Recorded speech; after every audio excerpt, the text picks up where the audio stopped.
alaikum. Oh, come on, you guys have eaten. Assalamu alaikum. Alhamdulillah. The hardest thing is when I'm asked to be a keynote speaker in Ramadan right before iftar. That's always very difficult. أعوذ بالله من الشيطان الرجيم بسم الله الرحمن الرحيم والصلاة والسلام على رسول الله وعلى آله وصحبه أجمعين رب اشرح لي صدري ويسر لي أمري واحلل عقدة من لساني يفقهوا قولي.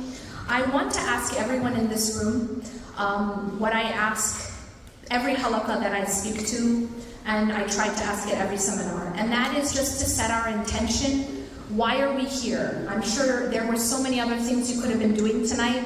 What is your goal and what do you hope to take home with you? The Prophet ﷺ said that إِنَّمَا الْأَعْمَالُ بِالنِّيَّةِ, that verily actions are by intention. And so we have to get in the habit of knowing why we do what we do. So the first thing I want to ask you to do is to set your intention and your goal. The second thing I want to ask you to do is actually make dua. To ask Allah subhanahu wa ta'ala to give you that which you came to seek. And that Allah subhanahu wa ta'ala allows everyone to benefit who hears this. So I want to ask you to set your intention and then to make dua for yourself and for others. Can you guys just take a few moments and just focus your heart, inshallah. Okay, bismillah. أعوذ بالله من الشيطان الرجيم بسم الله الرحمن الرحيم والصلاة والسلام على رسول الله وعلى آله وصحبه أجمعين رب اشرح لي صدري ويسر لي أمري واحلل عقدة من لساني يفقهوا قولي. So I want to start off with a definition. So the title of this talk is looking at the Seerah and the Quran through an anti-shame lens. But in order for us to understand or have a discussion about an anti-shame lens, is we first have to begin by defining shame. What is shame? Why is it relevant? And how is it so prevalent in our communities? First, we all are human, right? Everyone agree? Not sure? All right. And because we are human, the Prophet ﷺ said, all of the children of Adam will make mistakes. And the best are those who repent. Now I want to start with that because that is the most important starting point in the discussion of shame. So what the Prophet ﷺ here is saying is that every single person will make wrong turns in the journey of life. So if you think about yourself when you're driving, at some point in your life, at some point in your journey, especially if it's a long journey, you will make a wrong turn, am I right? Now what you do after you make a wrong turn actually determines the success of your entire journey. And I'm going to repeat that because that's really important. It is what you do after you make a wrong turn that determines the success or failure of your ultimate journey. In other words, if you make a wrong turn, and the moment you make a wrong turn, you say to yourself, I am just a worthless driver. I should just stop trying to drive. Let me just park up and not try to get to my destination because I made a mistake. If we were to do this every time we make a wrong turn, absolutely no one would ever get to their destination. Everyone agree? Now, why is this important in life? Because Allah, the Creator, made every single child of Adam with a particular nature. And that nature is, we will all make wrong turns. Now, who does that include? Well, it includes you. It includes your spouse. It includes your parents. And it also includes your children. Now, this is especially important as parents, because as parents, we have the job of the GPS. You know when you're driving and the GPS tells you, you made a wrong turn, the GPS does not respond once you make the wrong turn by saying, "You worthless driver. You have made already 55 turns this week.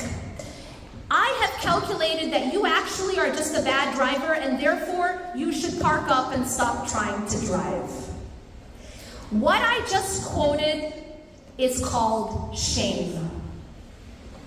In other words, shame is when we don't point out the behavior as the problem.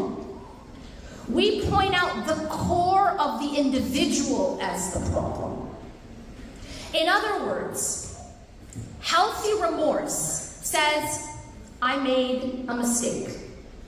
Healthy remorse says, "I did something bad." Shame says, "I am bad." Do you understand the difference? Now, this might not seem like an important difference, but it's actually all the difference. When we make mistakes in life, when we are not perfect in life, when we make wrong turns in life, how do we respond after?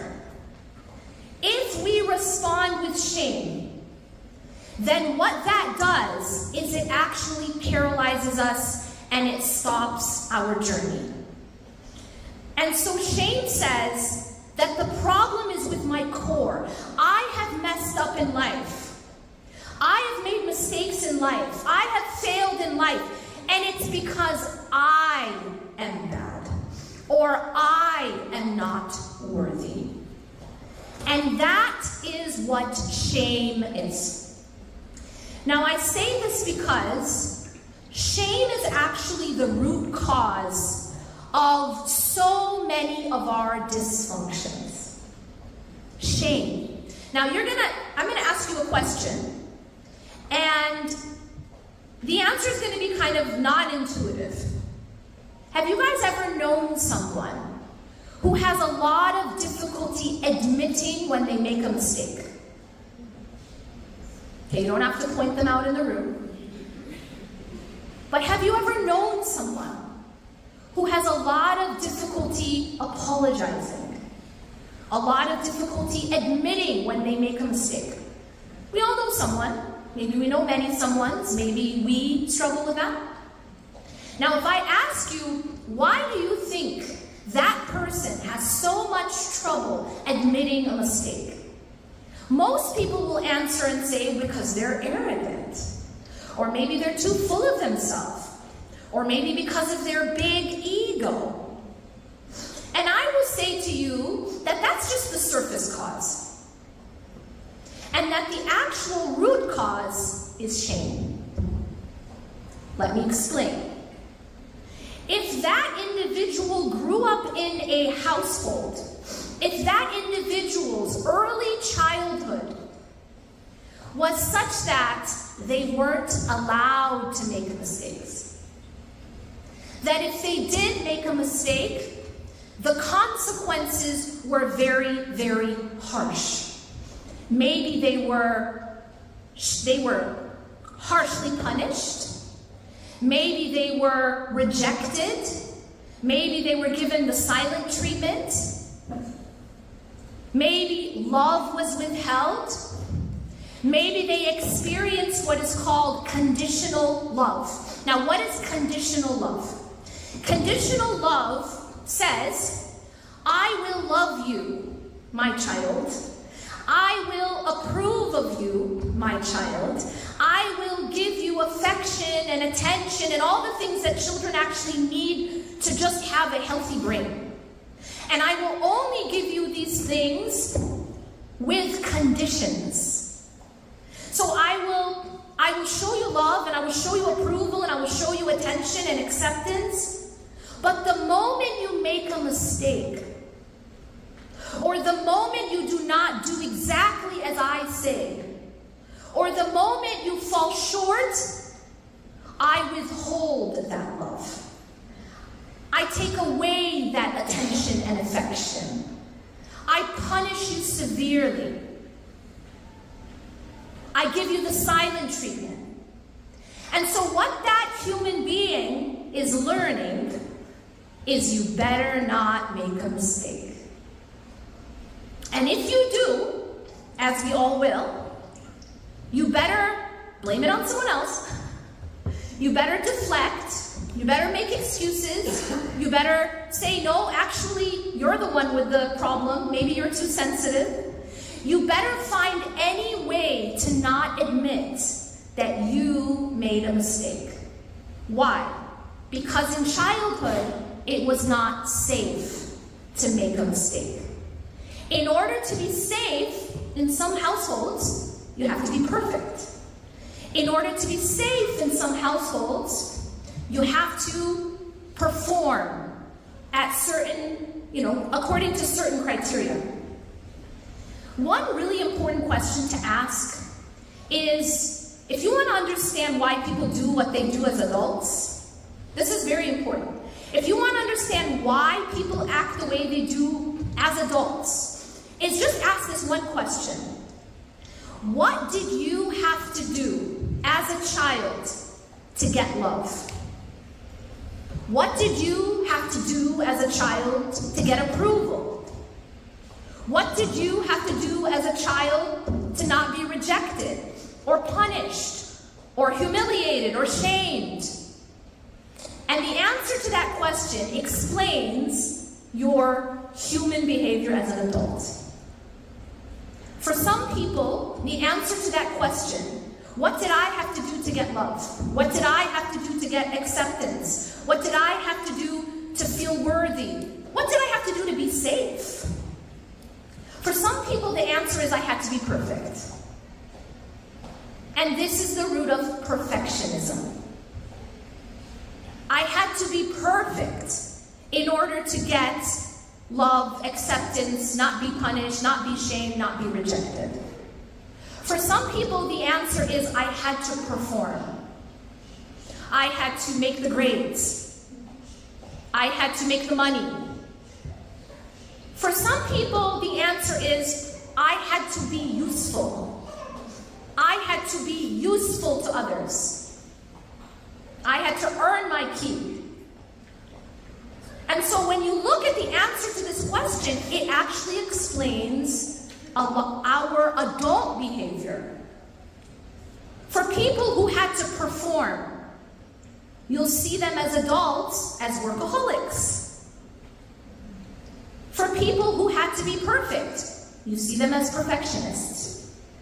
For some people, the answer to this question is, I had to keep everyone else happy. I couldn't say no. It wasn't safe to say no.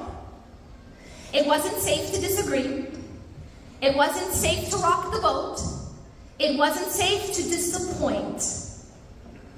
What do these people become? People pleasers.